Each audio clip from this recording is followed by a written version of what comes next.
So I was trying to put sessions together. The first session I put together was Deputy. He came in, top floor, Temple Base. I will never forget this session. Came in, was in his Benz, parked, sunglasses on. Of course. Comes up, cool dude, comes up. He's in there and Victoria's explaining what she wants. And he's like, man, I wish I would have known this because I would have prepared something. And he's messing around. He and Vic start talking about weed. They roll up and they smoke. He's messing around. And then the first thing that starts playing are the keys to what is now known as Jaguar.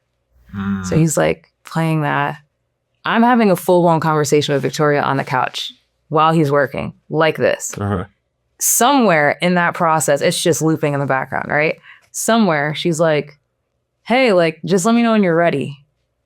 And he's like, oh, like, yeah, it's ready if you have something you want to write to. And she's like, oh, okay, cool. I was just waiting on you. We're having a whole conversation. She goes in the booth and she like starts to like kind of like humming, like does her little melodies, and then Supersonic Pussycat, just like a Jaguar silky bat. So let me climb your road like that. You got 9 times to come. Hit that. Comes out of her mouth. And we're both like, I look at Depp and he looks at me and he's like, yo, what is she saying right now? How did that just come out how are you writing while you're having a whole conversation with me? And then you go and do that in the booth within like 5 to 10 minutes. But that was the birth of Jaguar. Wow. And I think she's told that story before, but she's like, yeah, I have no idea where it came from. I was literally God. Like, here you go. And ever since she wrote that and we had that balance, it always felt like this is what your project should be called. It's such a specific imagery. And it was her idea to kind of, like, once we said that and really started to commit to it, she was like, oh, like, let me look up what a Jaguar is. And then seeing like, oh, like Black Jaguar specifically. She's like, oh, I identify with this. I've been in the industry for so long. I've been behind the scenes. Now's my time to pounce. Like, all of it made sense. And we're like, oh, there you go. There's the world. Totally. So Depp was the first session of Jaguar in the sense of like, we were intending to make this project. Touch Me is a song that was on Jaguar that D-Mal had done with her. Yeah. And they had kept that. And I fought for that song to be on because I'm like, this is R&B greatness. This is literally Janet and Jimmy Jam. Terry Lewis, please put this on. Please put this on. What is those? So I think that's a good thing to touch on a little bit. Fighting for certain records. What does that look like? Because there's a lot of people, you know, and more so, not what does it look like, but it's like, how do you get the artist to agree and the executive producer to be like, okay, let's do this? I don't think you can get them to agree to anything that they don't know deep down. No, that's true. I think that might be the real. And I've never actually said that before, but I'm like, I think she knew. That's true. Deep down. And I think we have so many debates. It's like bickering and like back and forth, like, oh my God, leave me alone about this damn song. But I think to her credit, she knows if I'm continuing to bring up something, if she really doesn't believe in it, it's like, she'll say like, I'm at my limit. Like, I do not hear this. Please stop talking about it. Yeah. And then you got to respect it. Then I got to respect it. Yeah. But for certain songs, like the first song we put out together, well, second song, because Monopoly came out, Ass Like That. She had made that in the Keep Cool camp that I did. And I was like, this is your first song off of Jaguar. She's like, really? I don't hear it. I'm like, there are high school kids walking around singing this at the camp. This is your first song after Monopoly. Like, you already had the pop R&B. Like, this is like the bridge. You're using pop melodies. Song's more R&B. Like, it's kind of moving you into what Jaguar will be without it being like a hard left. And I annoyed her about that one enough that she was like, all right, fine, we'll do it.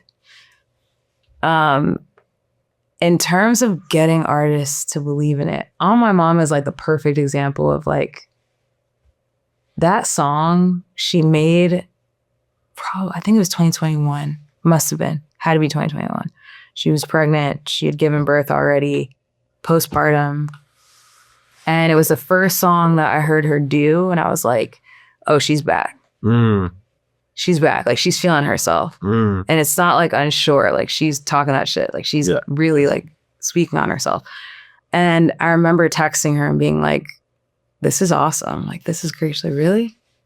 Nothing ever comes of it. Because there's literally just like the first verse and the hook. The sample wasn't in that version. Wow. And Deputy had done it with Giddy. 2021. We get to 2022. We're working on Jaguar 2. We're thinking about songs, and I keep coming back to this song. I'm like, this feels like very urgent and like a single. And it was always like, really? Really? Really? I'm like, yes, yes, yes. We get to the end of Jaguar 2. And I remember being in the studio with her and D-Mile, and we didn't have the files from my mama. And I hit Giddy and I'm like, hey, can I please get the files for this? Like, we're trying to make it make sense. And he wouldn't send the files. We laugh about this because he wouldn't send the files because he was like, oh, like, what's the plan with the record? I'm like, Giddy, just give me the. I am trying to fight. I am trying to fight for this song. Send me the files. I'm not going to screw you on this. I just need to like fight for it, and it's not done. Yeah, I need the song. I need the song to make the plan happen. And thankfully, he did end up sending it, which thank God. It's so funny thinking about that. But I remember D being like, yo, like, I just don't like. I know that you love the song. I just don't feel like. It's like, whatever, it doesn't really add anything.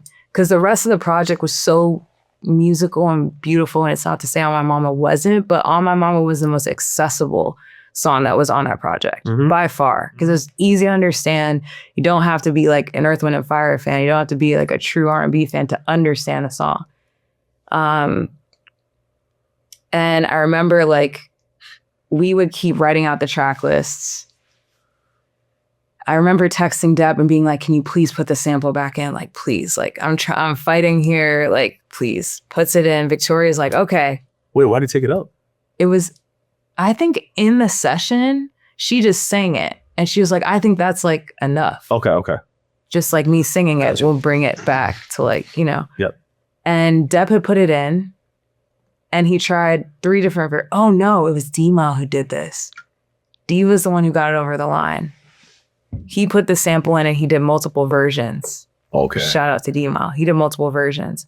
He did a version where the sample was under the hook originally, like while she was singing it. Then he did another version where it was like post hook, where it is now. Yeah. And he sent both of them to Vic and she picked one. So then I'm like, okay, we're in the race. We at least got the approval. Like there's a sample, but there's no second verse. We start taking label meetings and the song is in there. She agrees to the order. We do our meetings. We decide to go from being indie to going into a label because we're like, yo, we want to be on radio. We want to like go the next step of really like breaking through and elevating. And we knew we had something special in the album and it felt like wanting to make sure it would go the extra mile and go the distance for the sake of the producers that had spent all of these years working on this project. So that's why we decided to go in. And so as we were playing it every time, depending on who was in the room, I would always find that Black women specifically would go crazy when they heard that song. I don't know. On My Mama. And Vic would start to see it too. And she was like, oh, okay. Like, I think she needed the validation because she made that song in a time in which she needed to hear that herself. Yeah. So that song was always one that she was just unsure of. But her playing it in the playbacks and seeing different people react to it was like, okay, yeah, there's something in this. Yes. And we kept that second verse open for so long because she wanted a feature. She wanted a feature really badly. She's like, I feel like it's a rapper. Like, I don't hear myself on it. Da, da, da. And it got to the point of like, we went to like the few people that she could hear and we couldn't get the feature. And we're like, we need to put the album out. Like, this is the last thing. You just make a second verse. And she made the second verse. And I remember laughing in the control room as she's writing it because I'm like, this is hilarious. Like, you're a rapper, low key. Low key. Like, what? Like, crushed I'm so deep in my bag, like a grandma with a peppermint. I'm like, what is this? Bars. And it's funny because she'll just write and she doesn't even know how dope it is at the time. Yeah. Okay. Like she's like, oh, like really? You think so? I'm like, yo, it comes so easy that I feel like because it came so easy, she's like, nah, like whatever. So whatever. Yeah. And yeah, like fighting for that. I think she knew it deep down. I really do. Yeah, okay. And she like, cause even then after the song was done, I tried to add drums to it. Like I thought it wasn't like fully done production wise. I was adding things. She's like, no, I think it's like, it's good as is. And that was like the moment of chill. Yeah. Chill. Yeah. And I was like, you know what? The song is on. Mission accomplished. So yeah, I don't think you can ever get an artist to like change their mind fully. I think they know. Yeah. And if you do, and if you have conviction and explain why, like it was the why for me. Yeah. I'm like, you have all of these amazing records. This song gets you this. And it was laying it all out and being like, what's this? Explain that. She had so many musically layered songs that were complex. And I knew that because D is D. Yeah. I'm like, people like, you're going to be the artist favorite because this project is so musically inclined. It's so sophisticated. Like it makes perfect sense to me that like an Anderson will hear it and love it. A Bruno will hear it and love it. A Jimmy Jam will hear it and love it. Babyface will hear it and love it. But it's also about marketing so people can come back to the album. And All My Mama is simple. It is the bass line. It's a couple of drums or like claps or whatever. It's the sample in there and then the horns. There's really, it's space. There's space. There's a lot of space. There's a lot of space. Yeah. And at the end of the day, the sample is the thing that gets the kids. I'm like, they may not understand a song like Stop Asking Me for Shit, which has all of these layers and it sounds incredible, but they'll understand On My Mama and be like, ooh, who is that? And then they'll go into the album. Yeah. So I think it's like, for me, I always lay it out. I'm like, this is why I feel like you should do this. This is why I feel like this song is really important and you should come back to this and finish it. And hopefully it sits with her long enough of like, okay, I'm down. Or she'll say like, nah, I don't hear it. Like, let's move on to the next thing. Now, when it gets to that place, you, as a manager, is there ever a point where like, this better fucking work because I'm putting my neck out for this song? Because that's the entirety. That's a massive decision. That is the entirety of my job, though. Yeah. Now, how are you dealing with that? It's hard. Yeah. It's like day by day. I think like what a lot of people don't know is through rolling out Jaguar too, there was a lot of imposter syndrome. A lot of it. Okay. Because we had the album, it was done, but we still needed to do content. Yeah. And we've got a new partner. So we come in, we like start the clock the second we put out a song. Yep. And for me, I'm thinking like, this has to work also because I want them to keep spending because I know what she is. I know where she can go. And you've been at a label before, so you know the experience. Oh my God. So like, I'm internalizing all this and trying to not have my artists internalize it, but I know that like the numbers better add up.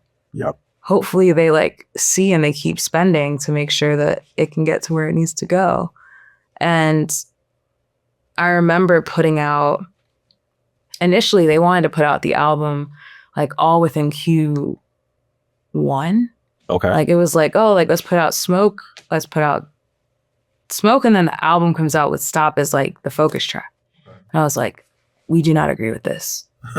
We don't think that this is an accurate representation of like all of the different layers of Victoria. Because up until this point, we hadn't even showcased the fact that she was a dancer. Right. Victoria was a dancer before she was writing songs or singing. Brilliant. That's where she started. Yeah. Right. No, nobody's seen that coming. No. It's amazing. No, I mean, like you're learning from Phil Tyag, who's the guy from the Jabberwockies, and no one knows that about you. Like that's I didn't even know about that. Yeah. Yeah, okay. Yeah, from SAC. Like she like was a proper dancer. Yeah. So that was like a big thing for us. Like, how do we show that if we're gonna have budget? How do we show that this girl can dance and like hold her own? Oh my God. And so we disagreed on the timeline. That was multiple calls to Peter of like, hey, like I need you to trust like this. These are the songs that we want to go with. And I remember it was Smoke we put out first. This is Peter Edge. Peter Edge. Chairman of RCA. Yeah. Yeah. Smoke we put out first with Lucky Day because we had already teased it. Q1? No, 420. Okay. So we put it out in April. And that's one of the first songs that she made actually for Jaguar. So original Jaguar. We kept that song for 5 years or 4 years because we dropped it in 2023. Okay. We put that out. We had shot the video with our distributor Platoon already. So it was already like pretty much ready to go. We put it out. Victoria loved Party Girls and she was like, I just feel like this song is different. And that was like her like, I want to like show a different side of me. It's darker. So that was the next single. Phenomenal video.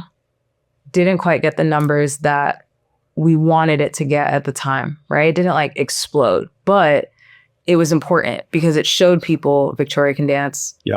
Like it showed the full world and like spectrum of like, ooh, like new on the scene and kind of piqued people's interest. Yeah. The next single was On My Mama. Yeah. And she teased it first. It was her idea to do the Drewski. Oh, okay. Okay. She's brilliant. Yeah. She was like, oh, like what if we sync this? And Shar on our team, our creative director, spent time like trying to sync the music. So it made sense with Drewski doing that 2000s like clip that had gone viral. Yeah. We post that. That goes crazy. She posts the video of her like teasing the song. That goes crazy. We're like, okay, there's something in this.